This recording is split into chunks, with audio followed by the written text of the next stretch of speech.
I'm Dana Denha, and you're watching FYI. For 25 years, students at the University of Michigan have been giving back to those in need and providing a special bond with the youngsters dubbed the Little Victors through Dance Marathon, or DMUM. This is Victorthon. This is our culminating event of the year where we stand and celebrate all of the hard work that we've put into fundraising and volunteering to support pediatric therapies at CS Mott Children's Hospital. It's just wonderful to see the students of Dance Marathon here at the University of Michigan able to gather and support and fundraise for our little victors at Mott. When I was just 7 years old and a patient at CS Mott Children's Hospital myself, I had the chance to attend the DMUM event, and 12 years later, come sophomore year of university, I still remember that event and the impact it left on me. Hearing about their stories, really getting to understand the experiences of these kids and of these families. And it's just a fantastic opportunity to build those relationships, and it really connects us to the work that we're doing and the cause. Joining this organization was by far the easiest decision I've ever made. The community I've joined, the family I've built, it's something that I am forever going to be grateful for. Not only do this work and do this fundraising, but also to connect on a personal level with these families and with these kids. It just really brings new meaning to volunteerism and to fundraising. Without the generosity of our community, we wouldn't be able to offer the many opportunities that we do for those little victors, and we hope that only by increasing our efforts, increasing that sense of community, we can only grow in our numbers and be able to grow in the impact we have.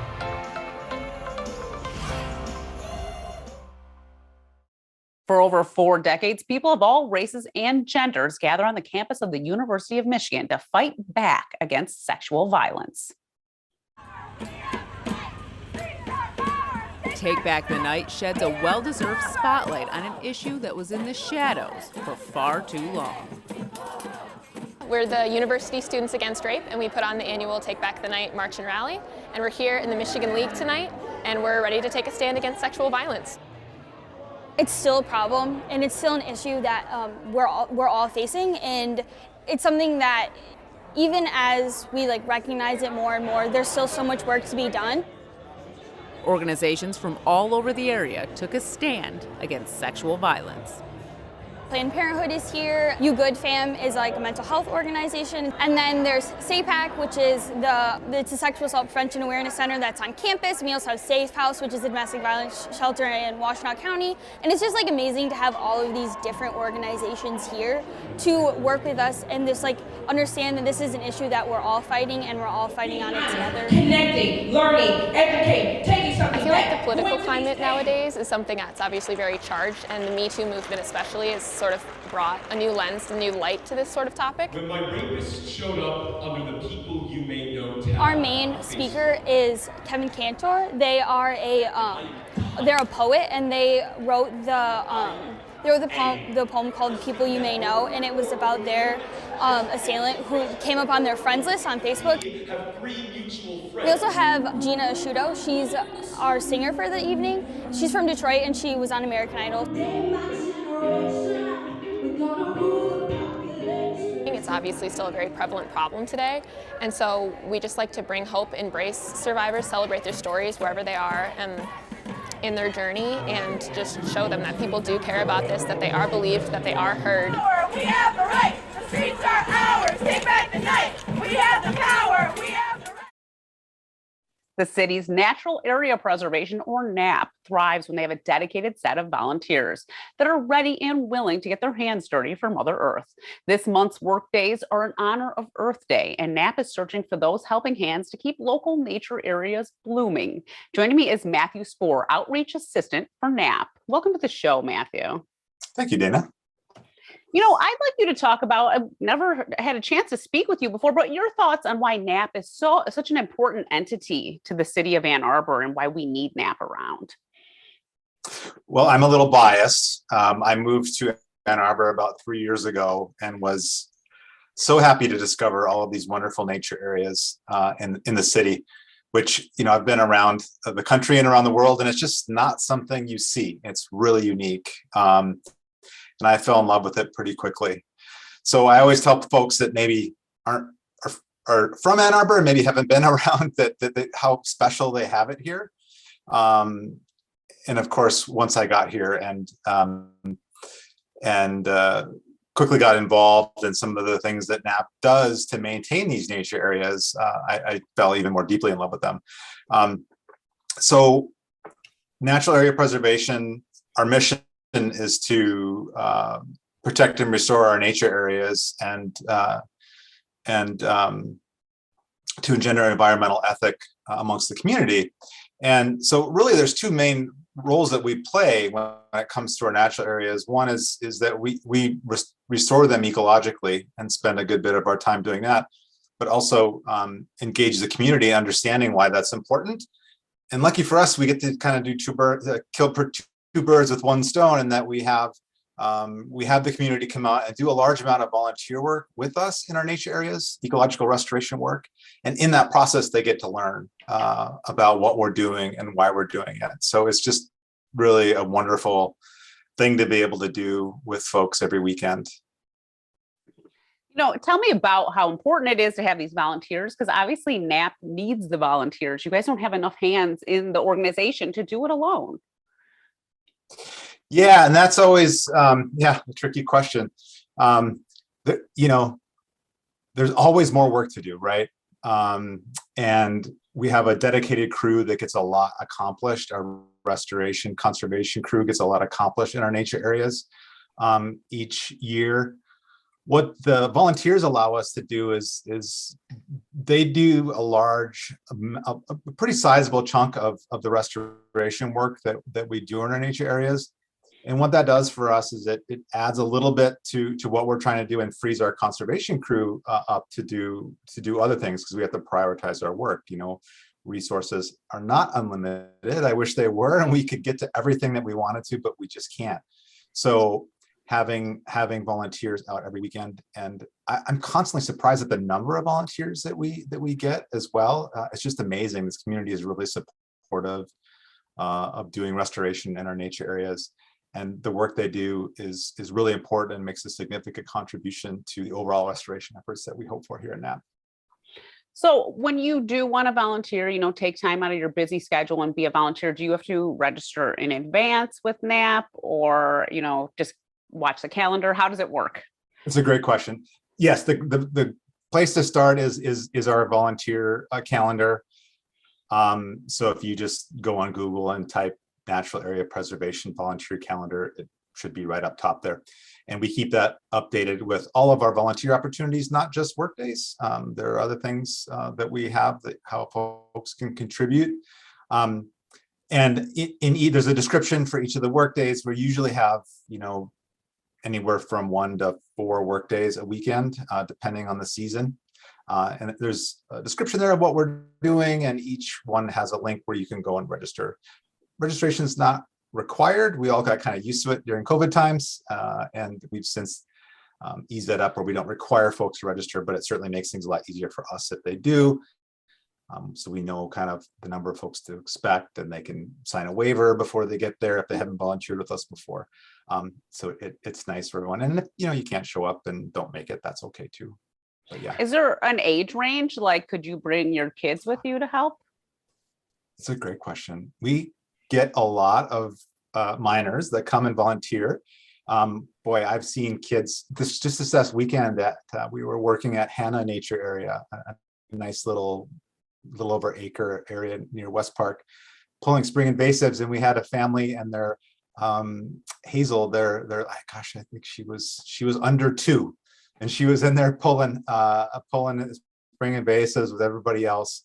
So really, there's no age limit. Of course, folks that are under 18 will need a waiver signed by their parents. But even some of the high school age folks will come on their own. Their parents have signed and have gotten them into the system. And we have a number of folks that are in that age range that volunteer with us on a regular basis. What a great way to really get involved at a young age and really start caring about the earth. Talk about why that is like something that we should all be considering with our next generation, because if we're not teaching them how to care about it, then I don't know if anybody will be. Yeah, that's a good point. Until I moved here, I hadn't really done anything like that. And the places I had lived before just didn't have those sorts of opportunities, or at least they weren't front and center. So for me, it was just doing the work, because it didn't sound like fun, right? Like, it's called a work day. Yeah. You're going to go out and pull invasive weeds out of the ground. Like, in my mind, I was thinking, this sounds horrible. But once I went out there and did it, first as a volunteer and later working at NAP, I found it, despite it not being the type of work I would think I would enjoy, I found it very rewarding, not that difficult, and just very satisfying.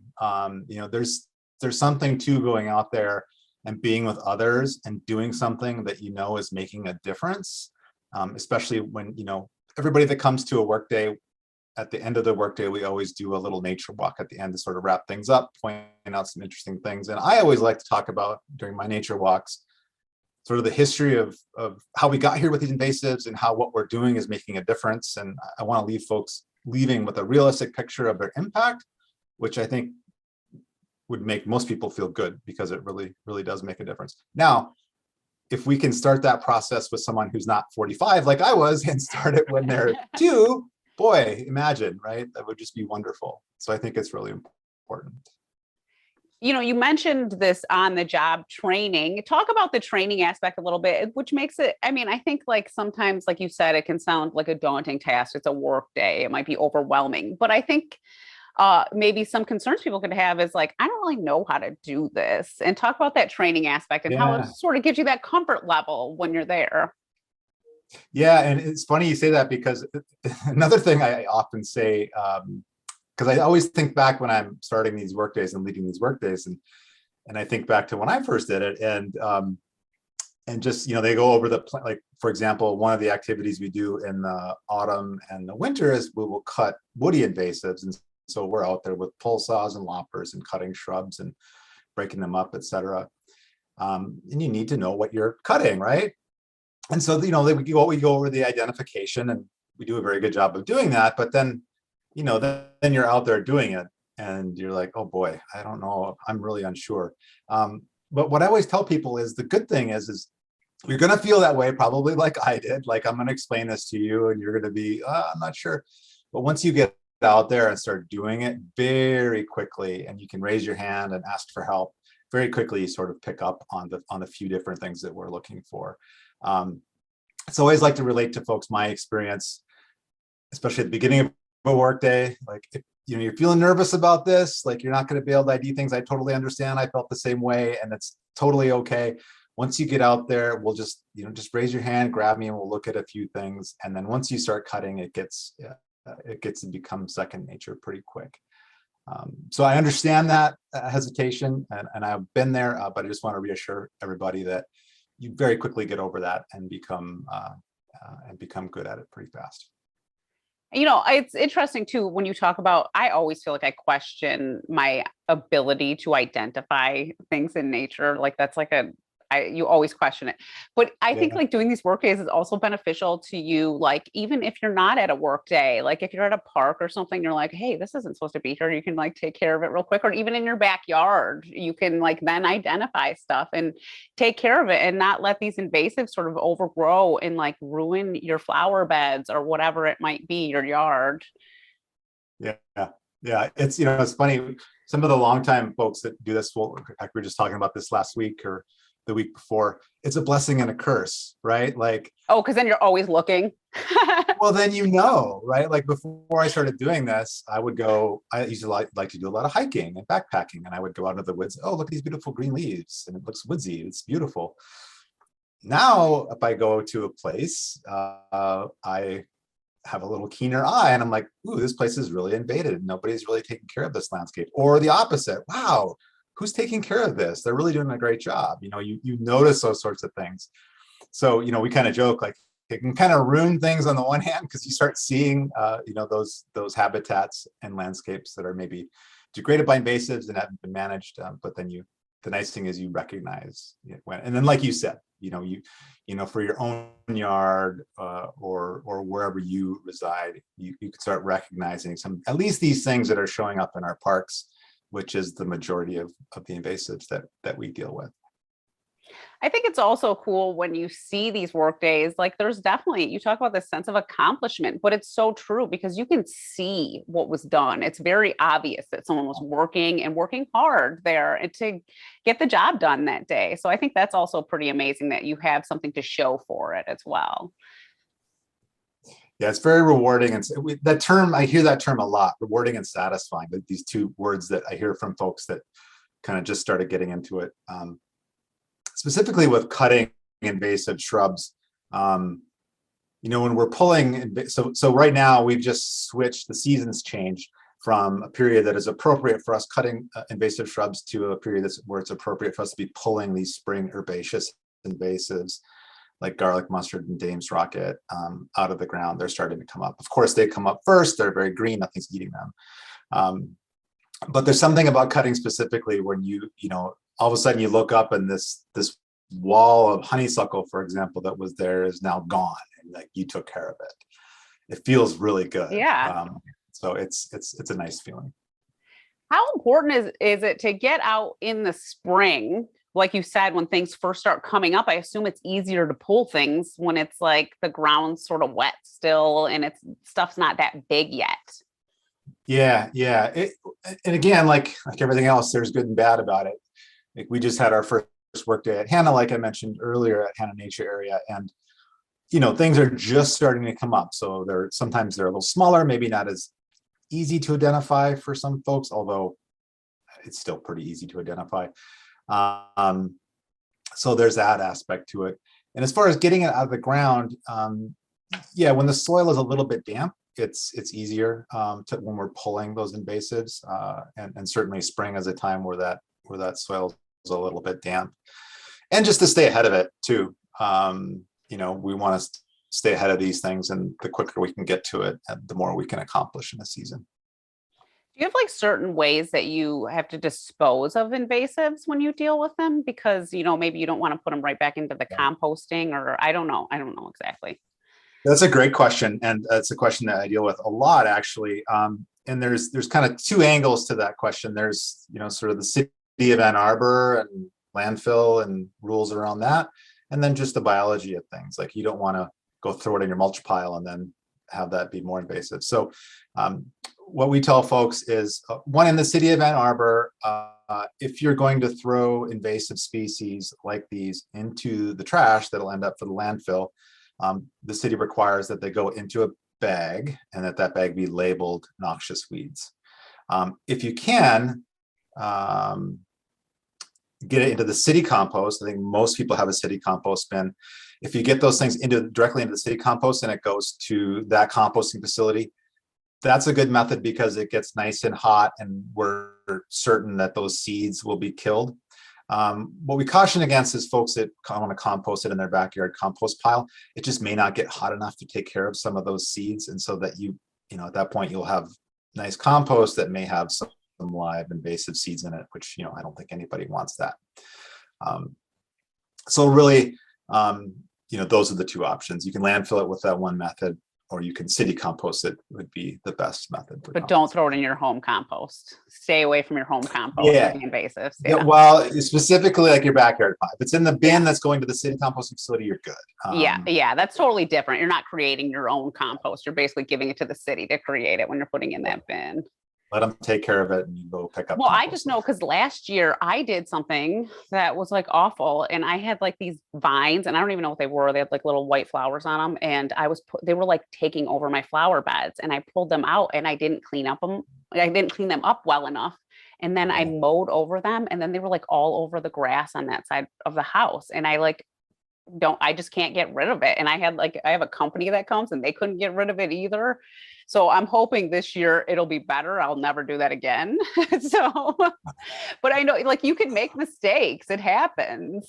Yeah, of course. Yeah. And and if you have any questions about that, feel free to give us a call over at NAP and we can help guide you in the right direction. But it gives you a sense of, restoration work is not a one and done situation. And again, back to my early volunteering days, I like to tell this story often because I think it helps folks that that kind of feel like it's just a drop in the ocean. You know, if you're out there doing this work, kind of like it sounds like maybe ivy is what you might be dealing with, or maybe vinca in your yard. It just feels like a no-win situation sometimes. Yeah. And you go out into this nature area and you know, I remember my first one, I was at Furstenberg and we were cutting these shrubs and we got lucked out and it was very satisfying. But then I just had this feeling of like, okay, but like we have to keep doing this. And then one of our workday leaders, Dana, had took me, well, not just me, but took the group over down Furstenberg to this beautiful area in front of Furstenberg that's all open in front of the bathrooms, just that whole main area, how it's all nice and open, and described to us how that whole area used to be just like what we were cutting. It used to be just a wall of invasive shrubs. He said, you know, this was, you know, 9-10 years ago, and you know, we're able to sort of maintain that habitat now. And it felt good. It's like, okay, so there's a chance. It's like, we don't have to just be doing this every single year. But again, it's not one and done. You've got to get out there and you've got to get rid of the woody invasives. And once you do that, you've got to treat those. And then of course, now once sunlight's getting on the ground, you've got the spring invasives now have the room to do their thing and they can start growing. And so you've got to pull them, and there's seeds in the soil. So you're going to have to do that for a number of years. But eventually, depending on the habitat, especially if it's a high quality habitat that has a good seed bank, you're making room for these natives to come up and succeed, and more of them to come up and succeed. But it is a process. It does take time. So, yeah. I appreciate though that you are available for people, because like I said, we don't all know what we're doing. Like, we inherit things from our previous owners and we don't know what we're dealing with a lot of times. Yeah. I'd like you to talk about, you know, Earth Day and volunteering with NAP for Earth Day. So maybe some of the events you have coming up and why this is a great time to get out there and do it. I mean, obviously in honor of Mother Earth, but it just starts the process. Yeah, what a great excuse to get out there, and what a great time of year to get out there. Earth Day 2022, we have a number of events happening that weekend. Our work days, our public work days, we almost always do them on the weekend, Saturday and Sunday. So we have a number of them. On Saturday, we have two. We have one at Marshall Nature Area, which is a great little nature area over up towards Mathai, up in that area. That's in the morning, and then in the afternoon we have one at Folkestone Park from 1 to 4. And then incidentally, since we're talking about that weekend, I thought I would just put in a plug. We have a number of survey and inventory volunteer opportunities that we do at NAP. If you want to keep track of the frogs and toads or the salamanders or the birds, you can do that. And it just so happens that that weekend on Saturday at 1:30, we have our turtles survey kickoff, which I'm actually going to do this year. I hadn't done that before. So yeah, so we keep track of, there's 6 species of turtles that nest in the city. And you get a little area so you can kind of keep track of what we're seeing and help us keep an inventory of what animals are in our parks. So then on Sunday we have 2 events happening. We have another work day that's going to be at Leslie Woods, which is probably one of those ones that not a lot of people have been to. It's kind of out of the way. It's tucked up against the golf course, but it's well worth going there. There's some of the largest trees in Ann Arbor are in there. It's great for mushrooms. I've seen a number of great mushrooms in that park, and just a nice place to go for a walk. And then also on Sunday afternoon, we have a nature walk. It's our first spring nature walk of the year. And actually, I'll be one of the folks leading that, and that'll be at Mary Beth Doyle. And what I'm hoping we'll see, and the other thing I wanted to mention about this being a great weekend for Earth Day, is we should be starting to see some of these spring ephemeral flowers coming up, coating the forest floor. And so I hope that they'll be out at Mary Beth Doyle for our nature walk, because that will just be, that'll just add a little beauty to a nice walk in the woods. Yeah, you know, I always think spring flowers are the best. There's like so many flowers. It all starts to bloom and everything just looks so amazing. There's just something about flowers in spring that I just love about being outside. Yes. You know, how does NAP decide where you're going? There's so many areas, there's so many nature areas in Ann Arbor. How do you narrow it down to like what place you're going to tackle? That's a great question that I don't know the answer to, and ask it often. So there's a number of things that go into us deciding where work is done, just generally. So we have all of our nature areas are divided up into management units so that we can kind of keep track of, especially big parks like Bird Hills, for example, they're going to have the whole alphabet of management units in there. And then we also, in these parks, we have priority areas, and we've sort of over the years have assessed the quality of the habitat there for a number of different things go into sort of assessing that. It's the amount and type of native flora that we have in that park. Some of that flora is going to be more sensitive to disturbance than others, and so that they get a higher score, so to speak. And then, so it's that, and then the number of invasives in that park. The land use history of that park goes into it too. I mean, if you're in an area where, let's use Olson Park as an example. I love Olson Park, and I've done breeding bird surveys there, but they used to be a gravel pit, and so we're probably not going to have, pristine oak savanna habitat or prairie habitat there anytime soon, in our lifetimes anyway. So we kind of use, in conservation, we want to work from the higher priority areas sort of into the lower priorities, maintain those high quality areas, and then start to improve the lower quality areas from there. And we sort of treat our prioritization of the restoration work in the same way. Now, how we decide where the public workdays are held are going to be a combination of, where could they best help, where the folks handling this know what the crew is going to be doing out there. How could public workdays best support the crew doing work? We also take into consideration our park stewards. That's one of my jobs at NAP. I'm park steward coordinator, and I work with volunteers who adopt a park and come up with a work plan every year of things that they're going to do in that park. So that'll go into it. What is the park stewards doing in that particular park? Could they use a workday to help them in their efforts? Is there particular habitats? For example, we had a workday at Arbor Hills Nature Area. And it wasn't that it was the most pristine habitat necessarily, but there is some vernal pools in there, and there's some amphibians that live in that area, and there was buckthorn around one of the wet areas, and our staff herpetologist thought it was important to get that buckthorn off. And so we had a work day while the pond was still frozen that we could go out there and remove some of that for that, because buckthorn's alleliopathic. It puts a chemical into the environment to sort of prevent other things from competing with it. And that does get into the water, and it does affect amphibians. They're quite sensitive to those sorts of things. So there's a lot of different things that go into deciding where we're going to work, but that's just kind of an idea of some of those things that we look at when deciding where to go. Well, we're just about out of time. Why don't you just tell people why they should volunteer? I know we already started talking about it a little bit, but you're there, you experience it firsthand.